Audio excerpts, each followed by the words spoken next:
She's fine. She's been good since the race at Kempton, and we're happy with her. And she's just been cantering away. Would have cantered today except for the wet and the cold, and it's not a good idea to get a filly wet and cold and give her a chill. We've got a very sunny week next week, and we'll just build her up now for the Arc. We're happy with her progress, and she's well in herself. She goes there a fresh filly.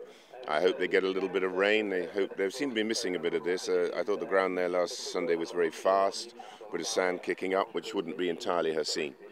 And one horse who will enjoy the rain will be Cracksman if he makes it into the race as well. Absolutely, he breezed yesterday. We're very happy with him, and he's building up for the Arc as well.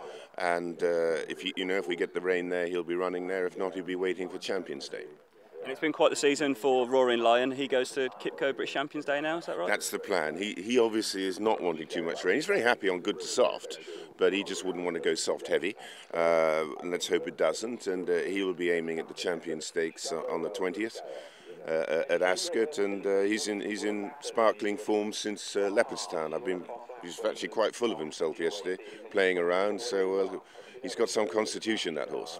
Just how impressive has he been this season for you to come back from how he started the season to now being the best? Yeah, he wasn't very happy with all this sort of thing. It was a very wet, cold winter that went on and on and on. We had no spring.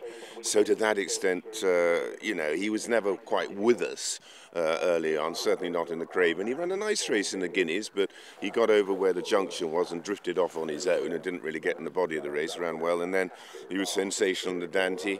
Ran a blind, the last one off the bridle in the Derby, but he didn't stay the trip. And since then, he's been magnificent. So, yeah, he's got a good constitution. You're asking him to go from February through till October, November. It's a big ask, but at the moment, he seems to be answering the call. If rain like this continues, do you have another target in mind? Well, it's the Breeders' Cup at Louisville. So, that comes pretty sharpish 2 weeks after. 2 weeks after the Champions Day, so I think if it was heavy, for instance, you wouldn't run. If it was good to soft, I'm quite sure he would run. He's won on good to soft. He just wouldn't want to see it getting too much the other way. In Breeders' Cup, that would be the turf rather than the mile? It would be the 1.5 mile turf, or have a look at the Classic. The thing about the Classic is, as Mendelssohn found out this year, you wouldn't want to be running on a sloppy track. That is a bit of an acquired taste, but he being a 1.25 mile horse, you would consider the Classic as well as the turf. And the 1.5 mile on a flat oval round 3 bends is not a lot different to a 1.25 mile, say, at Sandown with a stiff up no finish. It's that similar sort of test of stamina. It's not like running a 1.5 mile at Ascot or Epsom, for instance. So I found a lot of good 1.25 mile horses in Europe. We're very happy 1.5 mile in America around the ovals. You've just said Stradivarius will be lined up for the long distance cup, providing the ground's okay? Yeah, he's in sparkling form. Put some weight on, playful, very happy in himself. So I think we'll aim for that, as long as it's not heavy. I think the owner would like to run him there, then put him away until next year for we're going back to the Yorkshire Cup again. And obviously those good horses are always a yard favourite, but has he gone up another notch having landed that bonus for the yard? Well, I think everyone's very fond of him. They give him a little rub on the nose when they walk by. And he's a very cheerful fella. He's not a big horse, chestnut white socks, but he's a grand horse to be around. He's always had a lot of character.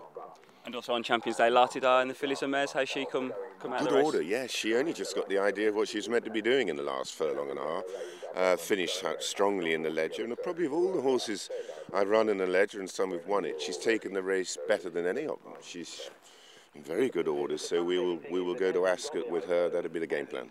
And the same owners have got the very exciting Two Darn Hut. Any plans for him from here on in? Yes, the Dewhurst Stakes is where we're aiming with him, and we're pleased with the horse in every way. Since the race, he took that in his stride well, and quickened up from an awkward position, and we'll be looking forward to running him in the Dewhurst.